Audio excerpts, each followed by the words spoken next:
Oi! O capítulo 2 do livro Persuasão do Mark Filling fala sobre o poder da palavra como agente de transformação. Ele começa falando uma história que aconteceu com George Whitefield. Não sei pronunciar muito bem inglês. E ele fala de uma experiência que George viveu, que ele foi convidado por uma família muito rica, um casal muito rico. Só que o casal não era cristão. E aí, quando George foi dormir, ele ficou, mas Senhor, por quê? Por que esse casal ainda não decidiu pelo Senhor? E aí ele orou pedindo para que Deus ajudasse ele a trazer Cristo para essa família. E aí, quando ele levantou, ele percebeu que o anel de diamante da senhora estava na cabeceira da cama. E aí ele pegou esse anel e riscou o vidro com a frase: "Uma coisa ainda lhe falta", e foi embora. Quando a senhora chegou para arrumar o quarto e ela viu aquele risco na janela, ela ficou muito indignada. Como ele ousa falar um negócio desse? Como ele ousa riscar minha janela? Mas essa frase ficou assim martelando na cabeça desse casal e eles começaram a pesquisar na Bíblia até encontrar essa frase, porque eles perceberam que era uma frase da Bíblia e acharam ela na história do jovem rico.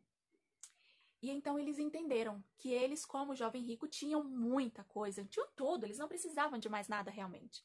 Mas eles tinham perdido o tudo, que era Cristo.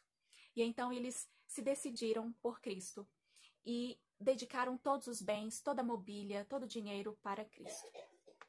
Mark Filling comenta o seguinte, que nenhum homem ou mulher pode ter sucesso como ganhador de almas, a menos que saiba como utilizar o texto certo no momento certo para gerar decisões certas, decisões positivas, como a gente viu no capítulo passado.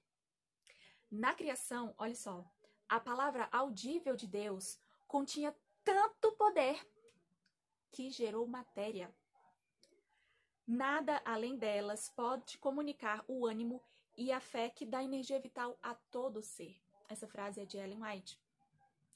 Nenhum livro carrega tanto poder como a palavra de Deus. E esse poder de decisão correta, vem da palavra de Deus. Mark Filling também conta a história de uma senhora que ele conheceu durante uma série evangelística que tinha saído da igreja, não estava mais congregando e tal, tinha se afastado de Cristo. E então ele pergunta, por que você não volta? Ela, eu não posso porque eu sou fumante. Ele, não, mas Cristo pode te dar o livramento desse vício. E ela, não dá. Ele, você acredita que Cristo pode te livrar? Acredito, mas eu não vou conseguir porque eu sou fraca. Ele, deixa eu ler um texto para você. E ele leu a passagem que está em 1 João 5,14, que diz o seguinte, e esta é a confiança que temos para com ele, que se pedirmos alguma coisa segundo a sua vontade, ele nos ouve.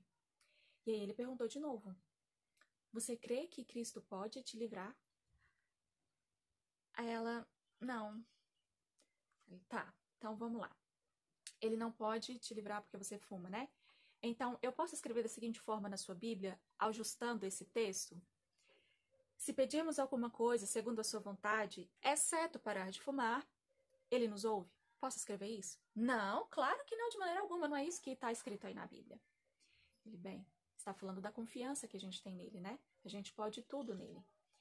Então, aonde é que está a confiança? Aí ela responde, nele, justamente.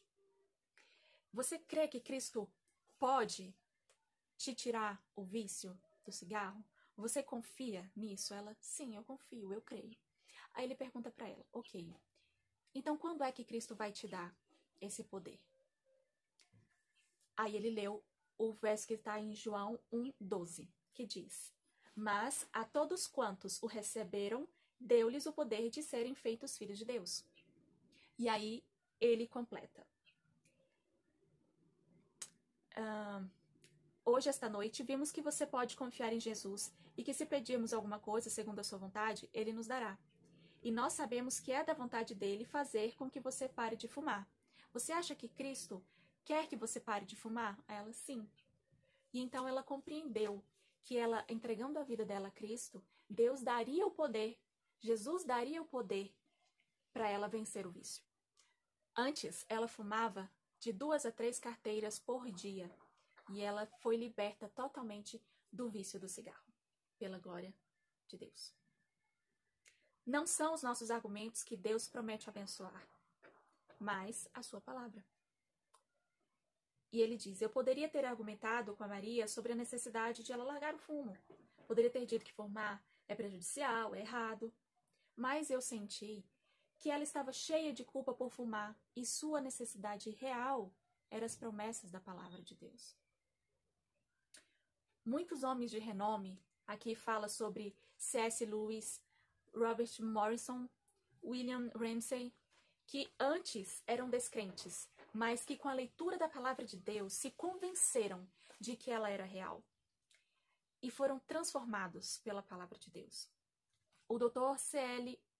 Goodale diz o seguinte, nenhum homem que não tenha se alimentado da palavra de Deus, a ponto de aparecer em cada gota do seu sangue e em cada respiro seu, que proclama a mensagem dada a ele por Deus, pode ter uma mensagem grande o suficiente para almas necessitadas. Isso está em Motivos e Métodos do Evangelismo Moderno, página 46. Nós precisamos ter em mente, de memória, as passagens chaves para decisão de pessoas, para tomada de decisão de pessoas, para a gente conseguir ajudar essas pessoas no momento certo.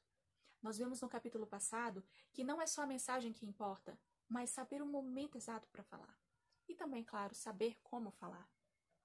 Então, quando a gente memoriza isso, a gente tem mais preparo para falar com essas pessoas. Como exercício, liste 10 textos bíblicos que falam sobre a maravilha de seguir a Cristo, as promessas que Cristo nos deu. Não memorize textos de doutrina.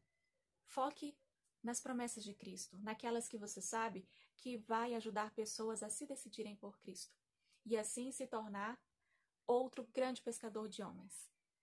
E George Whitefield, eu não sei pronunciar esse nome.